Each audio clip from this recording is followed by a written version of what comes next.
അമ്പലപ്പുഴ ശ്രീകൃഷ്ണസ്വാമി ക്ഷേത്രത്തിൽ വിഷു ദർശനം നടത്തി ഭക്തസഹസ്രങ്ങൾ. പാർത്ഥസാരഥി സങ്കല്പത്തിലുള്ള ശ്രീകൃഷ്ണ വിഗ്രഹത്തിൽ വലിയ തിരുവാഭരണം ചാർത്തിയായിരുന്നു ഇന്നത്തെ പൂജകൾ.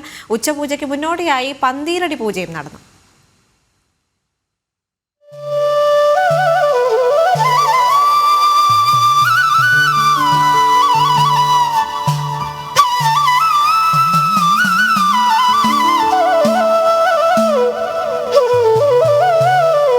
കോട്ടുരുളിയിൽ കണിവെള്ളരി, ചക്ക, മാങ്ങ, വെള്ളി നാണയങ്ങൾ, സ്വർണ്ണക്കുടവ് എന്നിവ ഒരുക്കി ഭഗവാന് കണി കാണാൻ പാകത്തിനായി ശ്രീകോവിലിലെ മണ്ഡപത്തിൽ രാത്രി തന്നെ വെച്ചിരുന്നു.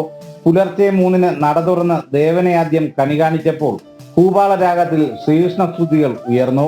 തുടർന്ന് കോയിമസ്താനിയും മേൽശാന്തിയും കണി കണ്ടു. പിന്നീടാണ് ഭക്തജനങ്ങളെ കണി കാണിച്ചത്.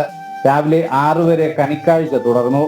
പിന്നീട് തിരുവാഭരണം മാറ്റി അഭിഷേകം, എതിർത്തുപൂജ, തുടർന്ന് ആനപ്പുറത്ത് ശ്രീബലി, പന്തീരടി പൂജ, അതിനുശേഷം ശ്രീഭൂതബലി, ഉദയാസ്തമന പൂജ, ഉച്ചപൂജ, മഹാനിവേദ്യം എന്നിവ നടന്നു. പുലർച്ചെ മുതൽ തന്നെ ക്ഷേത്രത്തിൽ ഭക്തരുടെ വലിയ തിരക്കാണ് അനുഭവപ്പെട്ടത്. ഭക്തർക്ക് സുഗമമായ ദർശനത്തിനുള്ള സൗകര്യങ്ങൾ ജീവനക്കാരും പോലീസും ചേർന്ന് ഒരുക്കിയിരുന്നു. തിരുവിതാംകൂർ ദേവസ്വം ബോർഡിന്റെ നമ്മൾ ഗുരുവായൂരിനോടൊപ്പം തന്നെ നമുക്ക് അമ്പലപ്പുഴ ഇടപെടിച്ചിരിക്കുന്നത്. ഞാൻ ഇവിടുത്തെ അഡ്മിനിസ്ട്രേറ്റീവ് ഓഫീസറാണ് ജയലക്ഷ്മി. ദേവസ്വം ബോർഡ് വിപുലമായ ക്രമീകരണങ്ങൾ ഏർപ്പെടുത്തിയിട്ടുണ്ട്. അതായത് നമുക്കിന്ന് 3 മണി മുതൽ 6 മണി വരെ കണിദർശനമായിരുന്നു. നല്ല ഭക്തജന തിരക്കെന്ന് വെച്ചാൽ നല്ല അതിനുവേണ്ടി നമ്മൾ പോലീസ് സ്റ്റേഷൻ എല്ലാവരുടെയും സഹായമൊക്കെ ഉണ്ടായിരുന്നു.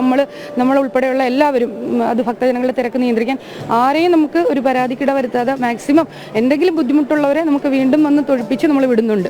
വരുന്ന ഭക്തജനങ്ങൾക്ക് ഒരു ബുദ്ധിമുട്ടുണ്ടാക്കാതെ ഭഗവാനെ എല്ലാവരും കാണേണ്ട രീതിയിൽ ഭഗവാനെ കണ്ട് ഇനിയത് ബുദ്ധിമുട്ടുണ്ടാകാൻ ആർക്കെങ്കിലും ഒരു അസൗകര്യം ഉണ്ടെങ്കിൽ അവരെ കൊണ്ട് നിർബന്ധിച്ച് വീണ്ടും നമ്മൾ തൊഴിപ്പിച്ച് എല്ലാവരെയും സന്തോഷത്തോടെ തന്നെ നമുക്ക് ഈ തിരക്ക് കാണുമ്പോൾ തന്നെ ഒരു ബുദ്ധിമുട്ടൊന്നും ആർക്കും തോന്നില്ല. എത്ര നേരം നിൽക്കാൻ വേണമെങ്കിലും. ആലപ്പുഴ, തിരുവമ്പാടി, ഏവൂർ, എരുവ, മാവേലിക്കര, പുതിയടം, ഹരിപ്പാട്, മൂടയിൽ തുടങ്ങിയ ശ്രീകൃഷ്ണസ്വാമി ക്ഷേത്രങ്ങളിലും വിഷു ദർശനത്തിന് ഭക്തരുടെ വലിയ തിരക്ക് അനുഭവപ്പെട്ടു. ജനം, കൊച്ചി.